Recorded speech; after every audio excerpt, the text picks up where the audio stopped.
He flew up to surprise you, Alicia. Guess what he found? You fucking somebody else and you were supposed to be his... Alicia Keys' rise to fame just took a dramatic turn. Jaguar Wright has dropped some explosive revelations, and the alleged words from Clive Davis behind closed doors are nothing short of jaw-dropping. When Empire State of Mind hit in 2009, most assumed Alicia had always been Jay-Z's first choice. But the truth, it seems, tells a different story. Reports now suggest Mary J. Blige was actually the original vocalist. So, how did Alicia end up at center stage? Insiders claim powerful strings were being pulled behind the scenes, and not just by Jay-Z. Clive Davis allegedly had a heavy hand in the decision-making. According to Jaguar Wright, it was never just about talent. It was about silence, submission, and personal favors. She claims Alicia's career was not merely built, it was meticulously engineered. Let's rewind to 2009. Jay-Z released one of the most iconic tracks of his career, Empire State of Mind. But here's what few people know, Alicia was not the first choice. Songwriters Angela Hunt and Janet Nae-Sulialepik reportedly penned the hook with another singer in mind. Allegedly, that singer was Mary J. Blige, who even performed a version of it live before Alicia's name entered the picture. Then something changed. Jay-Z shifted gears and reached out to Alicia. But even that did not come easily. In a 2023 interview with M94.7, Alicia admitted Jay had trouble reaching her and nearly gave up. Still, once she came on board, the song exploded, going 9 times platinum, earning 2 Grammys, lighting up the World Series and the VMAs. It became New York's anthem. But as the track soared, the industry began to murmur, why Alicia? Why not Mary? Some speculated Jay-Z had developed a personal bond with Alicia. Despite not being signed to Roc Nation, she was suddenly the face of one of his biggest hits. Meanwhile, Clive Davis, one of the most powerful men in the music business, was shaping Alicia's entire image. Clive Davis signed her. He molded her sound. He orchestrated her public persona. That's where Jaguar Wright entered the narrative with shocking claims. Jaguar accused Alicia of engaging in an affair with Swizz Beatz while he was still married, describing her as someone who pursued married men and left a trail of emotional wreckage. She claimed Alicia stole Swizz from his then-wife, Masonda, igniting turmoil behind the scenes. Jaguar added another twist, dragging in a man named Antonio Gordon, whom she said both she and Alicia had dated. According to Jaguar, Alicia betrayed Gordon, and he allegedly walked in on her with another man. The experience, Jaguar said, shattered him. Things spiraled further when Wright suggested that Clive Davis pressured Alicia to target her, threatening her career if she refused. Wright's implication? Alicia was not just a player in the industry game, she was being played as the game itself. Jaguar didn't hold back. She attacked Alicia's image, calling her a fraud. She claimed Alicia hides behind a squeaky clean persona while concealing her real character. Wright recalled a moment at BB King's when she ridiculed Alicia's acne in public and challenged her to a fight, claiming, Alicia hides behind her good girl persona. Despite the storm of accusations, Alicia maintained her silence. No public statements, no rebuttals, just more performances, more accolades, and a meticulously polished presence. The timing, however, raised eyebrows. Alicia's fame skyrocketed just as Empire State of Mind was released, and Clive Davis was right beside her every step of the way. From the beginning, Clive had been crafting her path. Alicia was just a teen with a demo tape when he discovered her. Clive did not just support her, he engineered her stardom. This is the same man who launched the careers of legends like Whitney Houston and Aretha Franklin. When he signed Alicia to his new label, J Records, she was just 19. But he delayed her debut, ordered re-recordings, adjusted her tone, and softened her sound. He envisioned a clean, classy artist ready for mass appeal. Her braids, piano ballads, and modest outfits crafted a safe, relatable image. Her lyrics focused on heartbreak and strength, not rebellion. Critics noticed. Alicia lacked the rawness of Lauryn Hill or the boldness of Beyoncé. She was polished, controlled, and entirely protected, and that protection was Clive's doing. When Songs in a Minor dropped in 2001, it was a smash hit. It sold 12 million copies, earned 5 Grammys, and made Alicia a global phenomenon. But success bred resentment. Rumors circulated that Clive favored Alicia while sidelining other talents.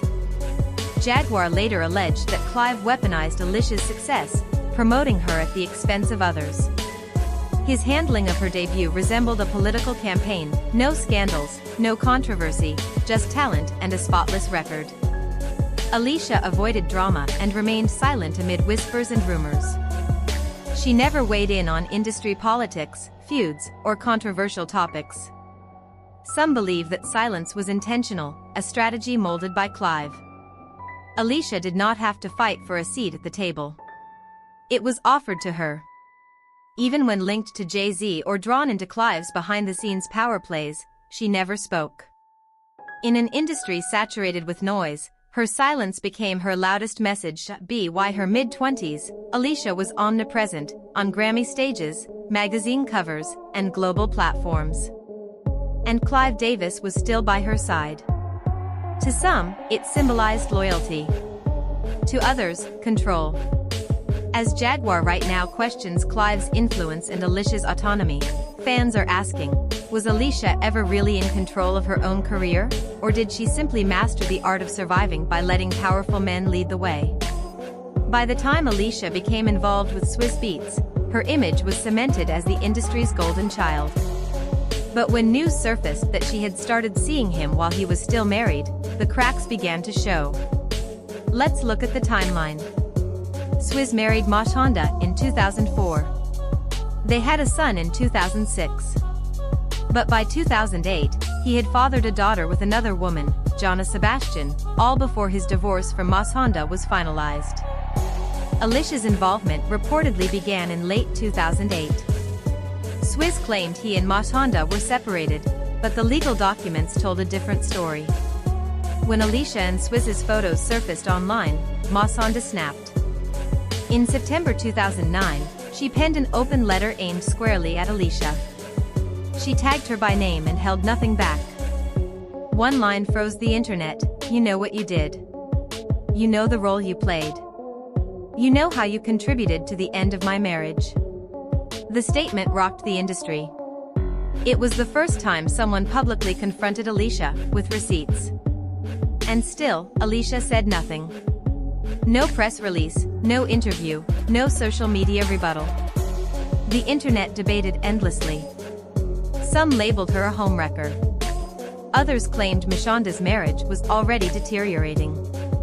But the damage was done. In 2010, Swizz and Mashonda finalized their divorce. That same year, he married Alicia. The timeline felt too compressed for fans to believe it was innocent.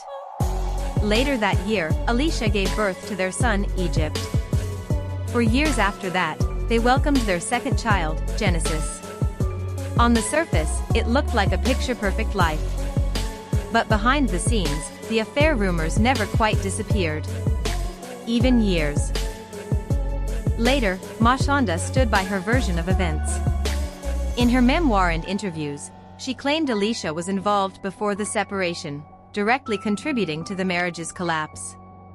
For someone like Alicia, whose brand rested on empowerment, honesty, and integrity, the scandal did not align.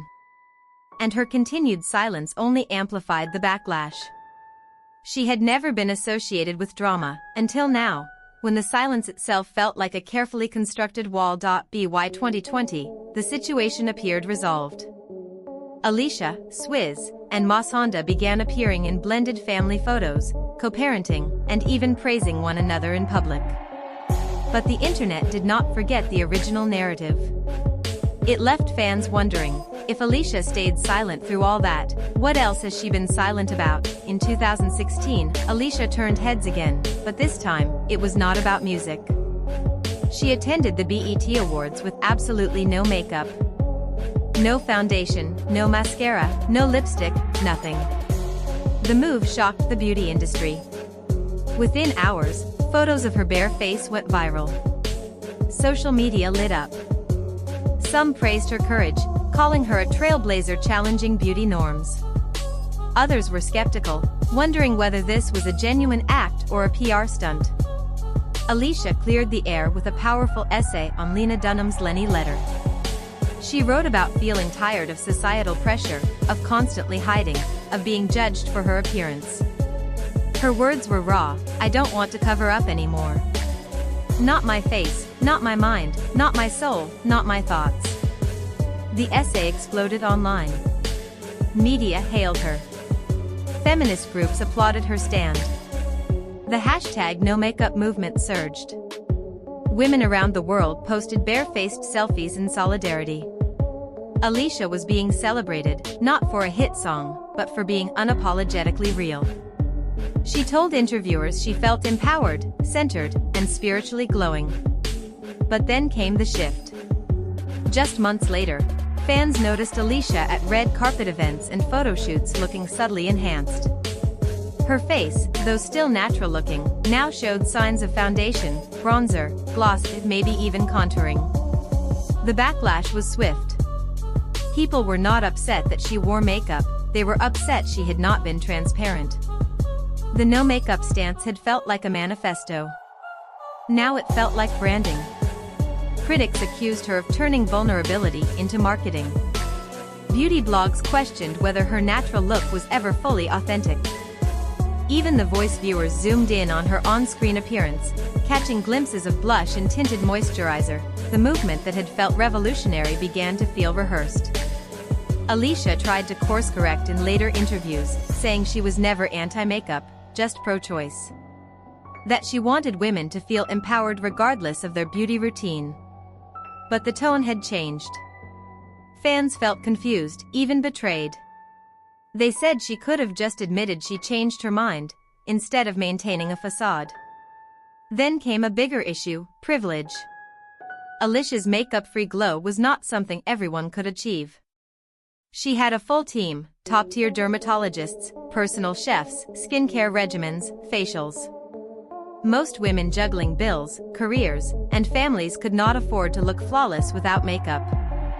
The message began to ring hollow. What started as a symbol of self-acceptance now felt like an exclusive campaign. Alicia, the queen of calm and control, had once again played the game, and fans started asking how much of it had ever been real. By 2024, Alicia made headlines again, but this time, applause was replaced with outrage. She had flown to Saudi Arabia to perform and speak at a major women's summit. On the surface, the event was marketed as a celebration of female empowerment. But it was hosted in Riyadh, a city in a country with one of the world's worst records on women's rights. In recent years, Saudi authorities had jailed female activists, enforced male guardianship laws, and violently silenced dissent. And yet, there Alicia was, smiling on stage, singing about unity and empowerment. The backlash was immediate. Human rights groups condemned her. Critics said she was helping the regime whitewash its image. By showing up, Alicia lent her voice, her image, her brand, to a government still silencing women. Fans were stunned. How could someone who once championed truth and feminism now serve as a symbol for one of the most oppressive regimes in the world? Even worse, Alicia ignored the criticism. She posted glowing photos online, praising the women she met. But she made no mention of imprisoned activists, no nod to the systemic abuse, no message of solidarity. The silence felt deafening. This was no longer about cancel culture. It was about accountability. Alicia had built a brand on honesty, activism, and self-empowerment. But by accepting a check from a regime built on control, she shattered that image. Other celebrities distanced themselves. Artists who refused to perform in Saudi Arabia began subtly reminding fans of why they stayed away, pointing to the murder of journalist Jamal Khashoggi, anti-LGBTQ+ policies, and censorship. Meanwhile, Alicia stayed silent. More concerts, more Instagram posts, more emojis. But the trust? Gone. For years, Alicia Keys was considered one of the cleanest figures in music. No meltdowns, no arrests, no tabloid disasters. Always serene, glowing, grounded. But insiders had long whispered about cracks beneath the surface. Studio engineers, tour managers, even collaborators suggested Alicia was not as centered as she appeared. They spoke of late-night blow-ups, cancelled sessions, unexplained mood swings. Some even hinted at substance use, nothing wild, but secretive, managed, hidden. These whispers never made headlines. But they were persistent. And they came from within the industry. Her live shows added fuel to the fire. At a 2019 awards ceremony, Alicia appeared unfocused. Her speech slurred, her transitions awkward. Viewers flooded social media. Is she okay? Is she under the influence? Is this just nerves? No explanations followed, just more silence. And in today's world, where fans crave authenticity, silence feels like a smokescreen. Instead of speaking up, Alicia leaned deeper into the spiritual healer persona. Yoga videos. Guided meditations. Frequency music. Floating soundbites about energy and vibrations. To some, it felt peaceful. To others, like a beautifully designed cover story, when people began re-evaluating everything, the no-makeup movement, the summit in Saudi Arabia, even her musical evolution. Was it all part of a brand strategy? Because let's face it, Alicia went from gritty, soulful R&B artist in braids and boots to barefoot wellness icon with luxury partnerships in under a decade. That kind of transformation does not happen without help. Clive Davis. Swizz Beatz. Rock Nation. Her inner circle is filled with experts in image control. PR professionals even claim that when Alicia gets bad press, it vanishes quickly. Blogs go silent. Interviews get edited. Negative headlines disappear. This kind of protection costs serious money. It does not happen unless someone is invested in keeping your image clean. So, when people ask, is Alicia Keys hiding something? They are not just talking about scandal. They are questioning whether we ever really knew her at all. Was she truly the truth teller? The grounded healer? Or just another industry product with top-tier public relations? One thing is clear. The silence surrounding Alicia Keys says more than any of her songs ever could. That's it for this video. Smash that like button, share your thoughts in the comments, and hit subscribe for more deep dives right here on Celeb Beats. See you next time.